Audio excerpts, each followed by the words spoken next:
अस्सलामुअलैकुम नाज़रीन, मैं हूं सलवा स्नैन और आप देख रहे हैं सूर्या न्यूज़ HD। आइए नजर डालते हैं आज की अहम। चेयरमैन मंगूपीर टाउन हाजी नवाज अली ब्रोही ने DC वेस्ट जुल्फ़िकार मेमन के हमरा UC6 मंगूपीर टाउन अब्दुर्रहमान कोर्ट में सिंध गवर्नमेंट के ताउन से बनने वाली डिस्पेंसरी का हंगामी दौरा किया।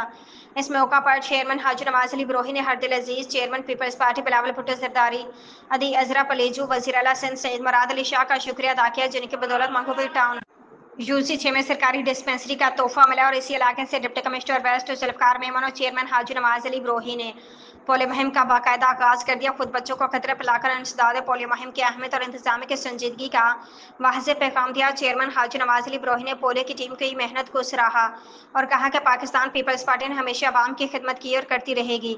और इसके साथ साथ मैं अपने मंगूपीर टाउन के अवाम से गुजारिश करता हूँ कि अपने बच्चों को पोलियो लाजमी पिलाएं ताकि हमारे बच्चे पोलियो जैसी बीमारी से महफूज रह सकें।